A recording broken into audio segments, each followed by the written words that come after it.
성남지청 검사입니다라고 검사 사칭 전화를 한 거죠. 이재명을 주범으로 몰기로 그런 합의가 있었다. 반대였어요. 실제로 이재명 대표에 대해서만 해준 거예요. 김병량 시장이. 이재명 지사가 그런 얘기를 들었다고 해주면 되지. 가깝게 두고 옆에서 정말 이용했던 사람에 대해서 딱 뭐 단절을 선언하면서 나 저 사람 모른다. 그럴 관계 아니다. 라고 하는 그런 또 하나의 장면이 좀 떠올랐었습니다. 안녕하세요. 조선일보 법조 전문기자 양은경입니다. 오늘 주제는 그 얼마 전에 있었던 위증교사 재판입니다. 이게 26일 날 있었던 재판을 제가 이제 해설을 해드리는데 이 앞전에 이 사건에 이재명 대표랑 공범으로 그러니까 위증을 한 사람으로 기소된 김진성 씨가 어떤 상황이 있었는지부터 조금 상기를 시켜드릴게요. 일단은 2018년에 그 공직선거법 재판, 거기에서 위증을 했다는 거거든요. 이게 공직선거법 재판이 검사 사칭 사건하고 관련해서 거짓말을 했다 그런 혐의예요. 거기서 김진성 씨가 어떤 증언을 했냐면은 김병량 성남시장이 KBS 최철호 PD에 대해서 고소를 취하하는 대신에 이 김 시장하고 KBS 간에 이재명을 주범으로 몰기로 그런 합의가 있었다. 그런 취지로 증언을 했는데 이 증언이 허위 증언이다라고 이제 검찰이 기소를 한 거예요. 그럼 김병량 시장은 왜 나오고 공직선거법은 도대체 무슨 말이고 막 벌써부터 머리가 좀 복잡하실 수 있는데 제가 하나하나 풀어서 설명을 해드릴게요. 2002년도에 파크뷰 분양 특혜 의혹이 있었습니다. 그 분당에 있는 그 아파트를 분양 특혜를 했다. 그런 사건이 있었었는데 이것을 이제 KBS 추정 60분의 최철호 PD가 취재를 하면서 당시에 이재명 변호사랑 같이 어떻게 뭐 협업을 한 거죠. 그래서 그 최철호 PD가 김병량 당시 성남시장한테 전화를 합니다. KBS PD입니다라고 전화를 안 하고 성남지청 검사입니다라고 검사 사칭 전화를 한 거죠. 그러면서 물어볼 것을 마치 검사가 취조하듯이 물어봤는데 그걸 옆에서 코치를 한 게 이재명 변호사였다는 것이에요. 그래서 두 사람에 대해서는 벌금형으로 유죄가 확정이 됐는데 이게 이제 2018년도에 이재명 당시 성남시장이 경기지사 출마를 했어요. 그래서 후보 토론을 하는데 이 부분에 대해서 얘기가 나오니까 나 그거 누명 쓴 거다. 라고 한 거예요. 나는 전혀 상관이 없는데 나는 그냥 사무실에만 있었을 뿐인데 PD가 검사 사칭하는 바람에 나도 같이 공범으로 몰렸다. 그렇게 얘기를 하니까 너 이거 유죄로 확정 판결도 받았잖아. 너 거짓말했네. 라고 공직선거법 위반으로 기소가 된 거예요. 이런 2002년까지 거슬러 올라가는 그런 사건이었고요. 어떻게 이게 위증 사건이 밝혀지게 됐냐. 사실 위증이라는 게 밝혀지기 되게 어렵거든요.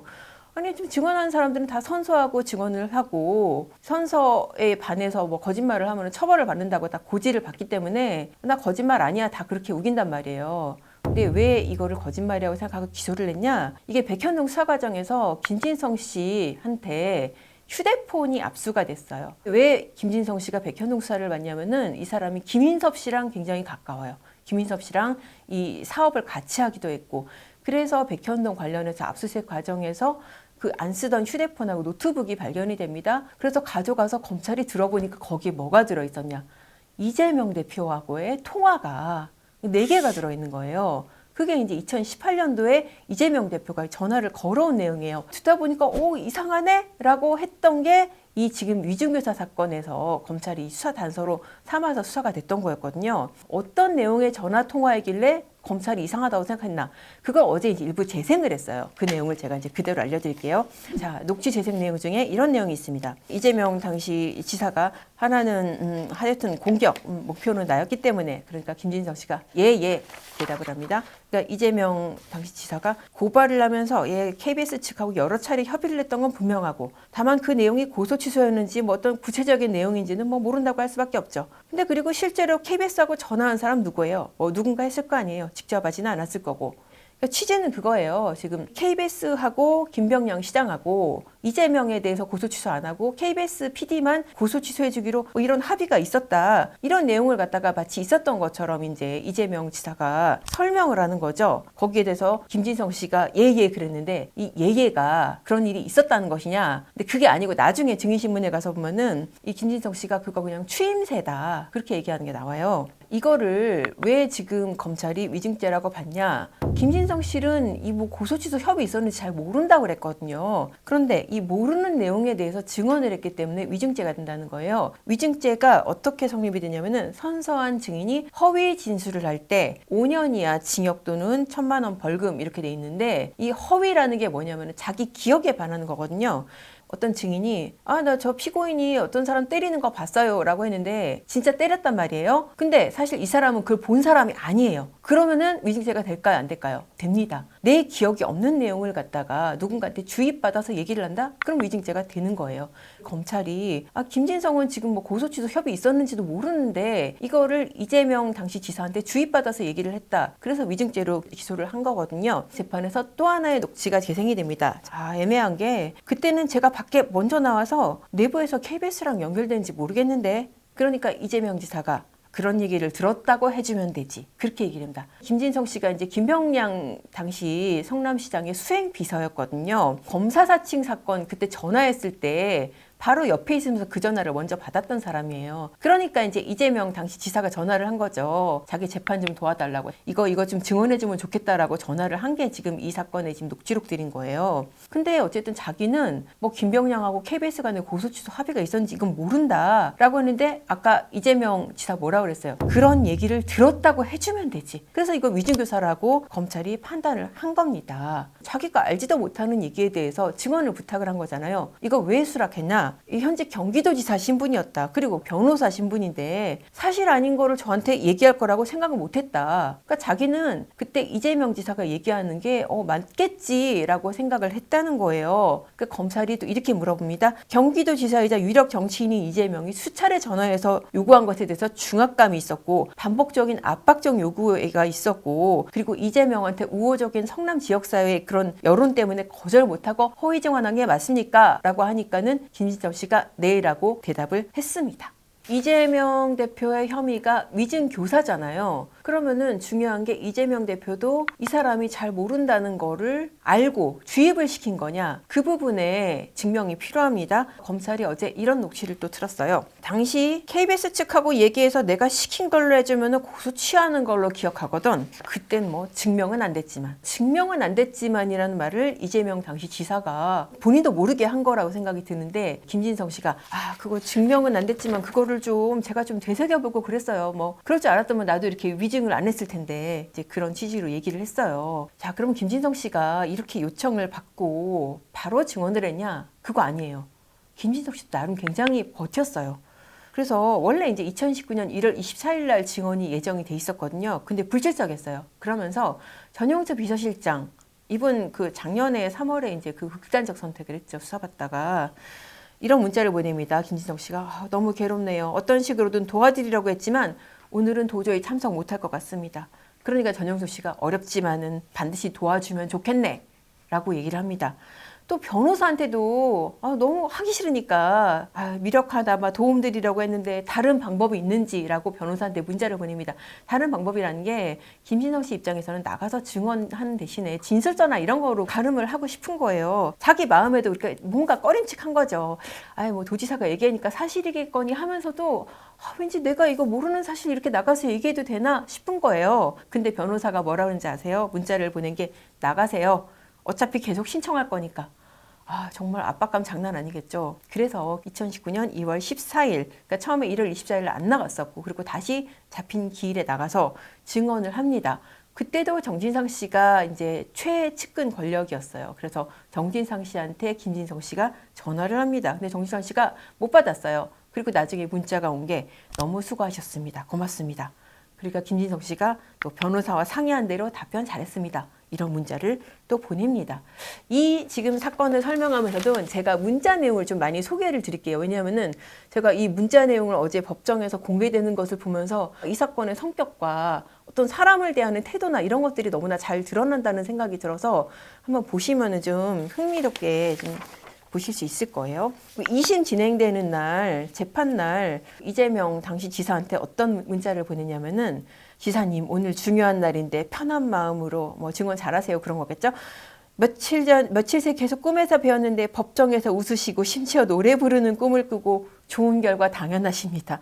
그런 문자까지도 보냈어요. 근데 이재명 지사가 며칠 뒤에 여기에 대해서 답문을 하긴 하더라고요. 감사합니다. 최선을 다해서 헤쳐나가겠습니다. 라고 했습니다. 김진석 씨가 본인이 위험을 감수하면서 이렇게 증언을 했잖아요. 여기에 대해서 이재명 대표의 반응이 이제 궁금하실 거예요.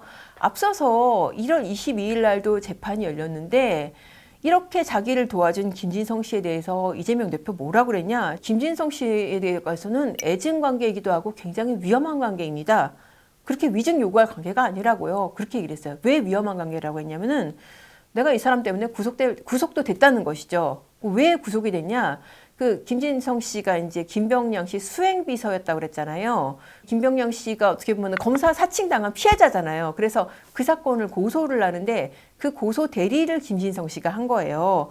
그때 이재명 대표가 뭐라 그러냐면은 저 사람이 나 고소해가지고 내가 생전 처음으로 감옥까지 갔다 왔어요. 그런 위험한 관계인데 내가 그 사람한테 위증을 부탁을 했겠냐고 이제 그런 얘기를 했어요. 재판에서 검사가 저기 이재명 대표가 위험한 관계라고 하던데 어떻게 생각하세요? 그러니까 김진성 씨가 뭐라 그러냐고 많이 서운했습니다. 그렇게 얘기를 했습니다.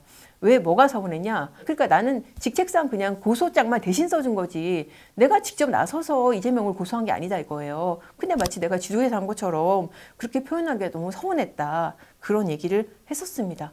이게 어떻게 보면은 또 이재명 대표가 위험한 관계라고 한 게 저는 어떤 데자뷰가 떠오르려면은 왜 유동규 씨에 대해서도 측근아니다. 가깝게 두고 옆에서 정말 이용했던 사람에 대해서 딱 단절을 선언하면서 나 저 사람 모른다. 그럴 관계 아니다라고 하는 그런 또 하나의 장면이 좀 떠올랐었습니다. 이런 문자가 또 있었습니다. 그 2022년에 3월 18일 날 대선 떨어지고 나서 이런 문자를 보냈어요. 하염없이 북받친 눈물을 감출 수가 없었습니다. 잘해오셨고 자랑스럽습니다. 그러면서 형님, 시장님, 지사님, 대통령님, 다시 형님. 그러니까 형님이라고 부를 정도로 가까운 관계, 또 시장님, 지사님, 그리고 대통령님, 근데 떨어졌으니까 다시 형님.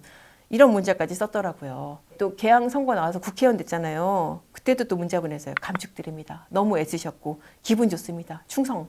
그러니까 이재명 대표가 또 고마워요 라고 문자를 보냈더라고요. 그리고 전화를 녹음한 이유에 대해서도 어제 증언을 했어요. 보통 전화 녹음하는 이유가 보험용으로 써야지 저 사람이 내 뒤통수 칠지 모르니까 그게 아니었어요. 이 사건은 뭐냐면은 저 어제 이 얘기 듣고 좀 짠했는데 기사님이 하신 말씀이라서 내가 잘 모르는 내용이니까 다시 듣고 리마인드 해야 된다는 그런 생각에 녹음을 해야 됐다는 거예요. 그래서 경기도지사 말씀이니 들어보려고 녹음을 했다. 증언만 봤을 때는 김진성은 정말 진짜 순수한 마음으로 도와주고 싶었고 그런 생각에서 정말 자기가 모르는 사실관계인데도 그 위험을 감수하고 증언을 했고 그런 상황이었습니다. 자, 그런데 김진성 씨가 왜 이렇게 돌아섰을까? 조금 궁금하시잖아요. 저는 이 사건의 경과를 봤을 때 돌아섰다기보다는 자기 살기를 택한 거라는 생각이 들어요. 왜냐하면은 위증 혐의로 뜻하지 않게 구속영장까지 청구가 됐었거든요. 기각이 됐지만은 지금 자기 입장에서 한번 지옥을 갔다 온 거예요. 근데 이게 누구 때문이에요? 내가 이재명이 부탁 안 했으면 증언을 했겠어요? 그거는 사실대로 얘기를 해야죠. 그러니까는 이거는 자백을 할 수밖에 없는 입장이었고 더군다나 내 말뿐만 아니라 뭐도 있어요. 그 전화 녹취까지 있잖아요. 자, 그런데 그러면 이재명 대표가 가만히 있었을까요? 그럴 리가 없죠. 본인 발언합니다. 그리고 또 김진성 씨한테 또 질문을 합니다. 이게 지금 중요한 게 최철호 PD만 고소 취소하기로 하는 합의가 있었느냐 그 부분이잖아요. 그거를 자기는 있었다고 알고 있었다라고 이제 강변을 하는 거예요. 뭐냐면은 최철호 PD가 재판받으면서 김병량이 고소 취소해주기로 약속했는데 안 지켰다고 불평했다는 내용을 내가 들었다. 그리고 KBS도 최철호 씨에 대해서 고소 취소하는 게 맞다라고 이런 내용이 3차례나 증언한 게 조서에 있다. 근데 김진성 당시에는 그 고소 취소 사건 그 대리인인데 이걸 모를 리가 없지 않냐. 그러니까 이건 나는 네가 증언한 게 위증도 아니고 내가 시킨 게 위증교사도 아니라고 생각을 한다. 그렇게 얘기를 했었고 또 검찰이 이제 김진성 씨 상태로 증인신문 하잖아요. 그러고 나서 또 이제 질문 기회를 얻어서 직접 물어봅니다. 이거는 도대체 출처가 어디예요? 라고 하니까 김진성 씨는 기억 못 하겠어요. 왜냐하면은 이 사람은 자기가 알지도 못하는 내용에 대해서 지금 뭐 변론 요지서 보내오고 뭐 그거 갖다가 이제 증언을 한 거거든요. 법정에서. 그러니까 뭐 이런 세부적인 내용을 알지를 못하죠. 그러니까 재판장도 뭐 더 이상 이런 식의 신문은 의미가 없다고 생각이 들었는지 증인 3월 18일 날 다시 한번 나오셔야겠어요. 그리고 마무리가 됐습니다. 자, 그러면은 만약에 이재명 대표의 주장대로 이 KBS하고 김병량 성남시장 사이에 이런 약속이 있었다. 이게 증명이 되면은 이재명 대표가 무죄가 될까요? 근데 그거는 좀 다른 얘기예요. 왜냐하면은 그런 약속이 있었어도 김진성 씨는 이거 내가 잘 모르는 내용이라고 했잖아요. 내가 모르는 내용에 대해서 아는 것처럼 증언을 했다면은 이게 위증죄가 되는 사안입니다. 그리고 이게 객관적인 사실관계하고도 달라요. 고소 취소가 지금 이재명 대표 주장에 따르면은 뭐 김병량 시장이 이게 최철호 PD에 대해서만 고소 취소 해주기로 했다. 이재명을 놔두기로 했다. 그런 얘기잖아요. 근데 그 반대였어요. 실제로 고소 취소는 이재명 대표에 대해서만 해준 거예요. 김병량 시장이. 그리고 최철호 PD는 그냥 놔뒀거든요. 그러니까 김병량 시장 불러서 그럼 다시 한번 물어보면 되지 않냐? 불가능합니다. 왜냐하면 2015년도에 사망을 했어요. 그러니까는 2015년도에 사망을 하고 그리고 2018년도에 전화를 한 게 검찰 입장에서는 김병량이 사망을 했기 때문에 이거는 진실 검증도 못하고 그냥 이재명 맘대로 이런 사실이 있었다라고 이렇게 이 사람한테 주입을 해서 증언을 하게 한 게 아니냐. 지금 그렇게 해서 위증교사로 기소가 된 그런 사안입니다.